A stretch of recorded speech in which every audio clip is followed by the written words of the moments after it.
Messieurs, aujourd'hui je vais vous parler d'un sujet que beaucoup d'hommes gardent pour eux. Un sujet que l'on n'aborde pas au déjeuner entre collègues, qu'on ne mentionne pas facilement même à son médecin, et que l'on porte souvent seul, en silence, avec une certaine gêne qui n'a pourtant aucune raison d'être. Je vais vous parler de la vitalité masculine. De cette qualité de vie intime qui, après 50 ans, commence à changer pour beaucoup d'hommes. Moins d'énergie. Une libido moins présente. Des érections moins fermes, moins fiables, moins spontanées qu'avant. Et cette sensation difficile à nommer, ce sentiment que quelque chose s'est mis en veille dans votre corps sans vous demander votre avis. Si vous vous reconnaissez dans ces mots, je veux que vous entendiez ceci immédiatement, avant tout le reste. Il n'y a absolument aucune honte à vivre cela. Aucune. Et vous n'êtes pas seul. Je suis le docteur Sophie Laurent, urologue depuis plus de 15 ans, et je peux vous dire avec toute la conviction de ma pratique quotidienne que des millions d'hommes en France traversent exactement ces changements après 50 ans. Des hommes bien dans leur vie, sérieux, aimants, qui ont construit quelque chose et qui veulent continuer à vivre pleinement. Et qui se retrouvent à se demander, souvent en silence, ce qui se passe dans leur corps. Ce que je vais vous partager aujourd'hui, c'est ce que j'explique à ces hommes dans mon cabinet. Pas des promesses extravagantes. Pas des solutions miracles inventées pour vous faire dépenser de l'argent. De la biologie simple, honnête, et des habitudes concrètes que vous pouvez adopter dès ce soir.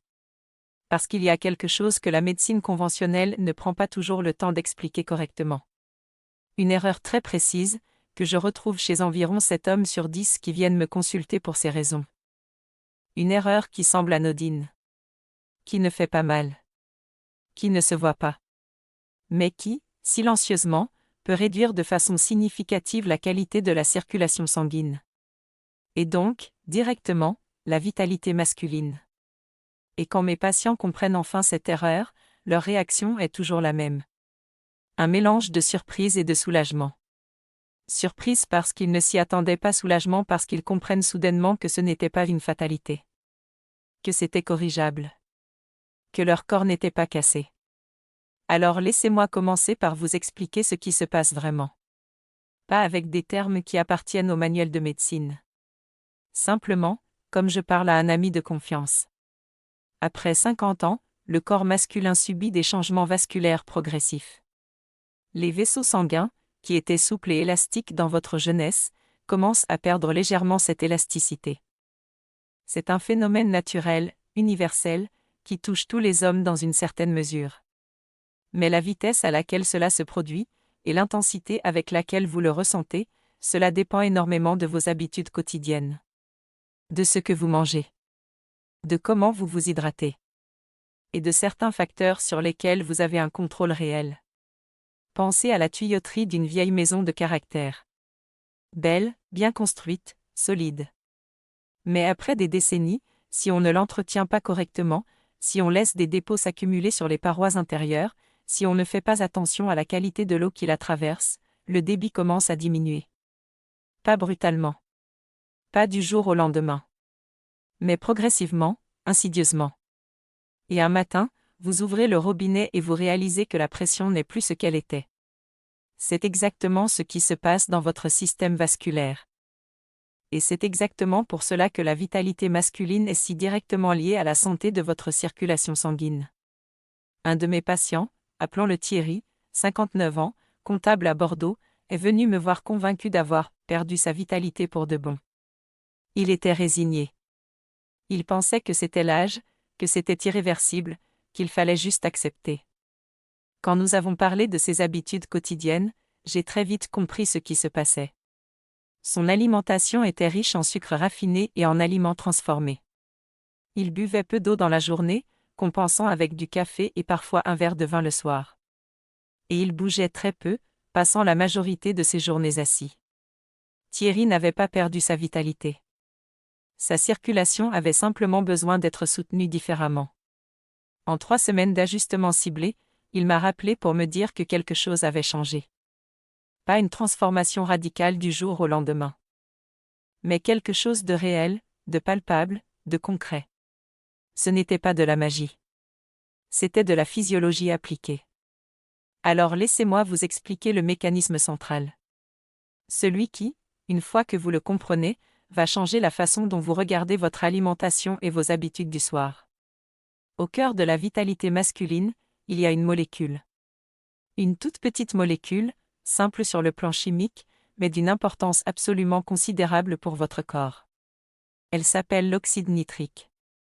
Et je parie que vous n'en avez jamais entendu parler, ou peut-être juste de nom, sans vraiment savoir ce qu'elle fait.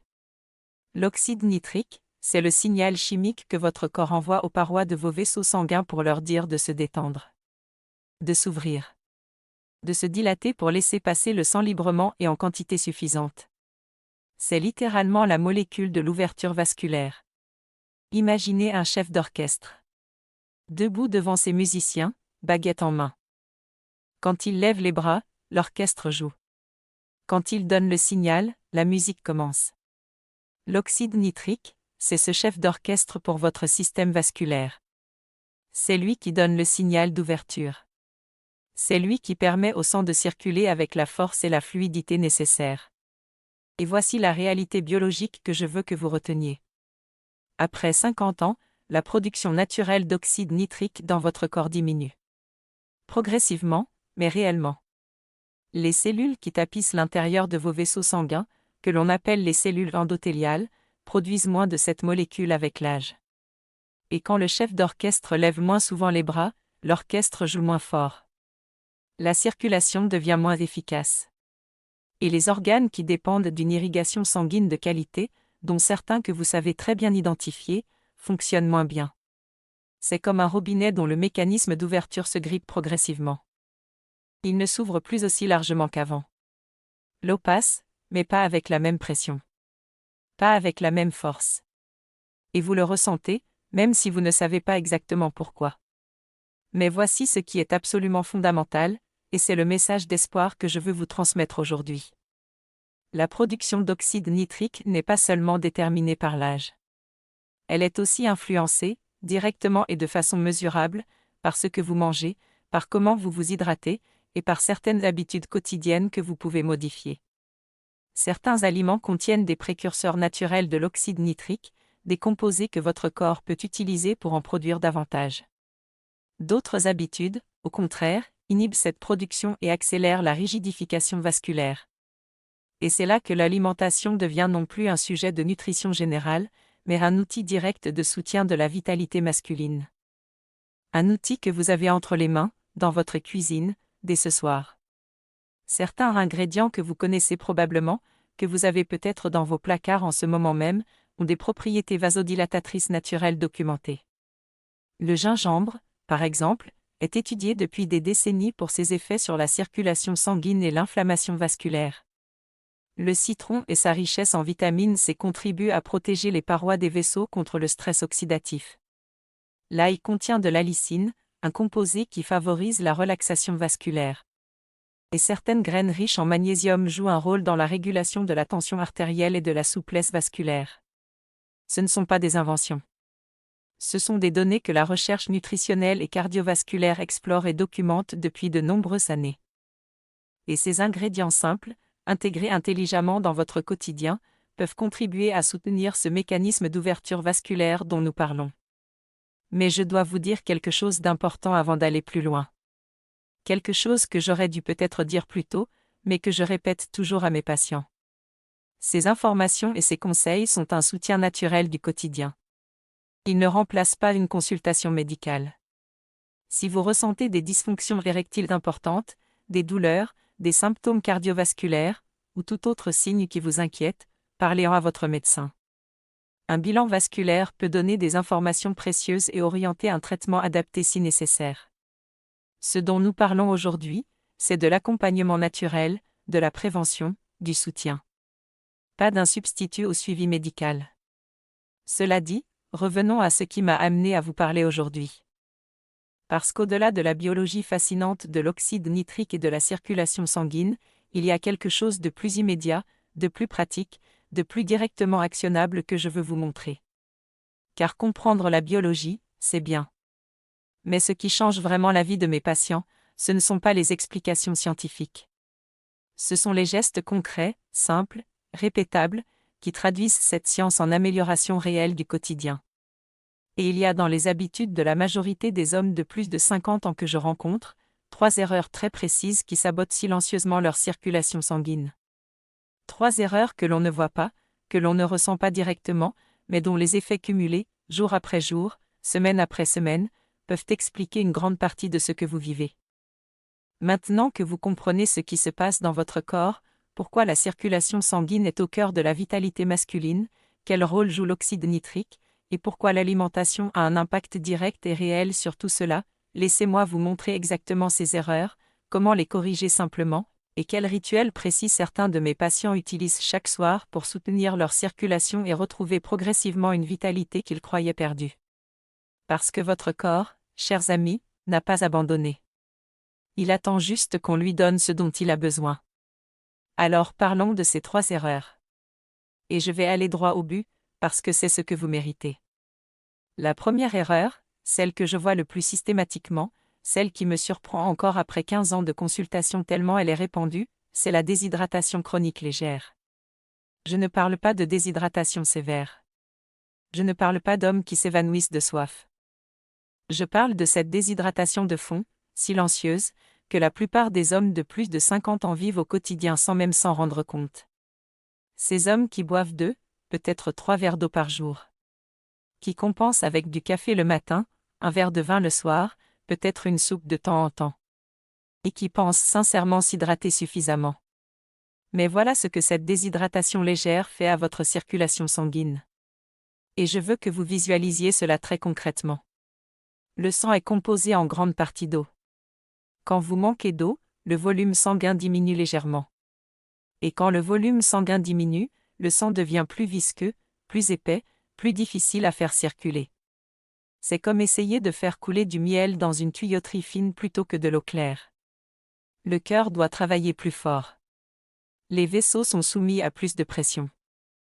Et la circulation vers les zones périphériques du corps, celles qui ne sont pas vitales au sens strict mais qui sont essentielles à votre qualité de vie, ralentit. Pensez à un réseau d'irrigation dans un champ.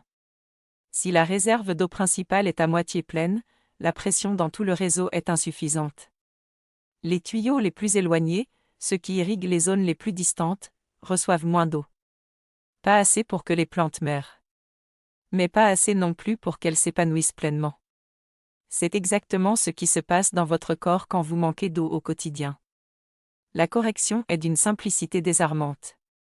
Et pourtant, elle demande de construire une habitude consciente, parce que la sensation de soif, après 50 ans, devient moins fiable. Le mécanisme de la soif s'émousse avec l'âge. Votre corps ne vous prévient plus aussi clairement qu'avant quand il manque d'eau. Vous pouvez être légèrement déshydraté sans avoir soif du tout. C'est pourquoi il faut boire de façon programmée, pas seulement en réponse à la soif. Un grand verre d'eau au réveil, avant le café, avant tout le reste. C'est la première chose que je recommande à tous mes patients. Pendant la nuit, votre corps a travaillé, respiré, transpiré légèrement. Il a perdu de l'eau. Et la première chose que vous lui donnez le matin devrait être précisément ce dont il a le plus besoin, de l'eau claire. Un verre d'eau avant chaque repas. Et un verre en milieu d'après-midi, ce moment où l'énergie baisse naturellement et où beaucoup d'hommes se tournent vers un café supplémentaire alors que ce dont ils ont besoin, c'est simplement de s'hydrater. Ces quelques verres d'eau bien placés dans la journée peuvent faire une différence réelle sur votre énergie, votre clarté mentale, et votre circulation. Pas en un jour. Mais en quelques semaines de régularité, oui. Thierry, mon patient de Bordeaux, a commencé par là. Juste l'hydratation. Juste boire correctement. Et en 2 semaines, il m'a dit se sentir moins lourd dans la tête en fin de journée, moins fatigué après le déjeuner. Ce n'était que la première étape. Mais elle a tout préparé. La deuxième erreur est tout aussi répandue, et son impact sur la circulation vasculaire est direct, documenté, et souvent sous-estimé. C'est la consommation excessive de sucres raffinés et d'aliments ultra-transformés.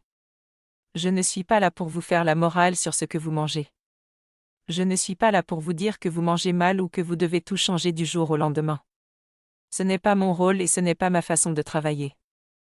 Mais je dois vous expliquer ce que le sucre raffiné fait concrètement à vos vaisseaux sanguins. Parce que quand vous comprendrez le mécanisme, vous n'aurez plus besoin que je vous convainque. vous comprendrez par vous-même. Quand vous consommez du sucre raffiné, du pain blanc, des viennoiseries, des biscuits industriels, des boissons sucrées, votre glycémie monte rapidement. Votre corps répond en libérant de l'insuline pour ramener ce sucre dans les cellules. Ce cycle, répété plusieurs fois par jour pendant des années, crée une inflammation progressive de la paroi interne de vos vaisseaux sanguins. Imaginez que vous déposez chaque jour une fine couche de substance collante sur l'intérieur d'une canalisation. Imperceptible le premier jour. Invisible le premier mois. Mais au bout de plusieurs années, les parois sont moins lisses, moins souples, et le flux n'est plus aussi libre qu'avant. C'est exactement ce que fait l'inflammation vasculaire chronique induite par les sucres raffinés. Et cette inflammation vasculaire a un effet direct sur la production d'oxyde nitrique dont je vous parlais tout à l'heure. Les cellules endothéliales enflammées produisent moins de cette molécule d'ouverture vasculaire. Moins d'oxyde nitrique signifie moins de dilatation des vaisseaux. Moins de dilatation signifie moins de flux sanguin. Et moins de flux sanguin signifie une vitalité masculine diminuée. La correction n'est pas de supprimer tout plaisir alimentaire. C'est de remplacer intelligemment. Le chocolat noir a plus de 70% de cacao, au lieu des biscuits industriels. Le miel naturel brut, au lieu du sucre blanc. Les fruits frais entiers, avec leurs fibres qui ralentissent l'absorption du sucre, au lieu des jus de fruits ou des desserts transformés. Ces substitutions simples, adoptées progressivement, peuvent significativement réduire l'inflammation vasculaire de fond.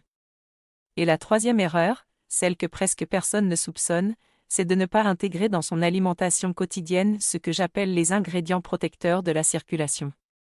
Beaucoup d'hommes mangent convenablement, en apparence. Ils évitent les excès flagrants. Ils ne mangent pas forcément très mal. Mais ils mangent de façon neutre, si vous voulez.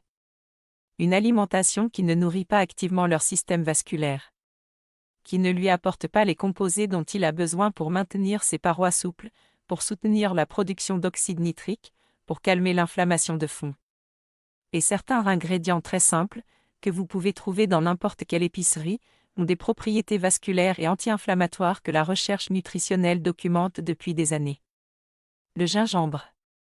Cette racine que l'on utilise souvent pour ses arômes dans la cuisine asiatique, mais dont les propriétés circulatoires sont remarquables.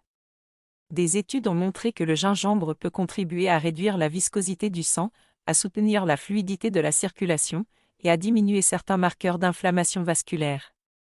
Pas de façon spectaculaire et immédiate. Mais de façon réelle et progressive, intégrée régulièrement dans l'alimentation. Le citron. Riche en vitamine C et en flavonoïdes, il contribue à protéger les parois vasculaires contre le stress oxydatif. Il soutient la synthèse de collagène qui maintient l'élasticité des vaisseaux. Et il favorise une légère alcalinisation de l'organisme qui peut aider à réduire l'inflammation systémique. La cannelle. Nous en avons déjà parlé dans un autre contexte, mais ses propriétés méritent d'être rappelées ici. La cannelle contribue à la régulation de la glycémie, ce qui réduit directement les pics inflammatoires liés au sucre. Et des travaux récents explorent ses effets sur la santé vasculaire et la circulation périphérique. Et le miel naturel brut. Non pasteurisé, non chauffé, conservant tous ses composés actifs. Il contient des enzymes, des polyphénols et des composés antioxydants qui soutiennent la santé digestive et contribuent à réduire l'inflammation de façon douce et régulière. Ces 4 ingrédients ensemble, dans la bonne combinaison, au bon moment de la journée, forment quelque chose de plus puissant que chacun pris isolément. Et c'est précisément la routine que certains de mes patients utilisent chaque soir, avec des résultats qui les ont souvent surpris eux-mêmes. Un grand verre d'eau tiède. Le jus d'un demi-citron fraîchement pressé. Une cuillère à café de miel naturel brut. Et une pincée généreuse de gingembre, frais râpé si vous pouvez, en poudre si c'est plus pratique. Mélangez. Buvez lentement, environ 45 minutes avant de vous coucher. Pourquoi le soir? Pourquoi ce moment précis? Parce que la nuit, je l'ai expliqué dans d'autres vidéos, est une période de régénération active pour votre organisme. C'est pendant le sommeil profond que votre système cardiovasculaire récupère, que les cellules vasculaires se réparent, que certaines hormones essentielles sont produites. Donnez à votre corps ces ingrédients soutenant la circulation et réduisant l'inflammation juste avant ce processus de régénération nocturne, c'est lui offrir les outils au moment précis où il peut les utiliser le plus efficacement. C'est comme préparer le chantier avant que les ouvriers arrivent. Les matériaux sont là, au bon endroit, au bon moment. Et le travail peut commencer dès le premier instant. Mais il y a une dernière étape à cette routine du soir, une étape que presque aucun de mes patients ne pratique spontanément, et qui pourtant amplifie considérablement les effets de tout le reste. Après votre boisson, avant de vous allonger, prenez 60 secondes. Juste 60 secondes. Asseyez-vous confortablement, fermez les yeux, et respirez. Pas n'importe comment. Lentement, profondément, par le nez. En laissant votre ventre se gonfler à l'inspiration. En expirant doucement, longuement, en relâchant toute tension dans le bas du corps. Cette minute de respiration consciente active ce que les physiologistes appellent le système nerveux parasympathique. Elle abaisse le cortisol, cette hormone du stress qui, rappelons-le, est une antagoniste directe de la testostérone et de la santé vasculaire. Elle ralentit le rythme cardiaque. Elle améliore la circulation périphérique. Et elle prépare votre corps à entrer dans les phases de sommeil profond où la régénération est la plus intense. Et la troisième composante de cette routine du soir, souvent négligée mais scientifiquement solide, c'est d'éviter les écrans dans les 30 à 45 minutes précédant le coucher. La lumière bleue émise par les téléphones, les tablettes et les télévisions perturbent la production de mélatonine, l'hormone du sommeil. Et un sommeil de mauvaise qualité, nuit après nuit, maintient les niveaux de cortisol élevés, perturbe la production de testostérone, et entretient cette inflammation vasculaire de fond que nous cherchons précisément à calmer. Voilà donc votre rituel complet. La boisson naturelle 45 minutes avant de dormir. Une minute de respiration profonde et consciente. Et une mise en veille des écrans pour préparer un sommeil réellement réparateur. 3 étapes. Moins de 5 minutes d'engagement actif. Et des effets qui, répétés avec constance sur plusieurs semaines, peuvent transformer progressivement votre récupération nocturne, votre énergie matinale et votre vitalité masculine. À quoi vous attendre concrètement ? Soyons honnêtes ensemble, parce que je préfère toujours la réalité aux promesses faciles. Dans les premières semaines, beaucoup de mes patients remarquent d'abord une amélioration du sommeil. Ils se réveillent un peu moins souvent. Ils se sentent un peu plus reposés le matin. C'est le premier signe que quelque chose se passe, que la régénération nocturne devient plus efficace. Ensuite, progressivement, une énergie plus stable dans la journée. Moins de ces baisses brutales en milieu d'après-midi. Une clarté mentale un peu plus constante. Et pour beaucoup, après 4 à 6 semaines de pratique régulière, une amélioration progressive de cette vitalité globale. Une circulation qui se fait sentir différemment. Un regain de cette confiance tranquille qui vient quand le corps fonctionne mieux. Je ne vous promets pas une transformation radicale en une semaine. Ce serait vous mentir. Mais je vous dis, avec toute la conviction de 15 ans de pratique médicale, que votre corps est capable de répondre. Que ces mécanismes biologiques sont réels. Et que des gestes simples, répétés avec régularité, ont un pouvoir que beaucoup d'hommes ne soupçonnent pas. Un mot important, comme toujours.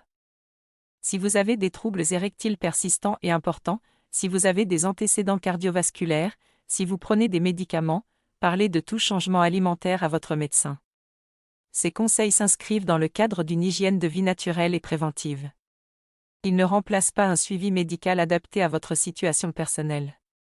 Cela dit, chers amis, la vitalité après 50 ans n'est pas une question de résignation. Ce n'est pas une question d'accepter passivement ce que l'âge impose. C'est une question de donner à votre corps les outils dont il a besoin pour continuer à fonctionner de la façon dont vous le souhaitez. Avec force. Avec énergie.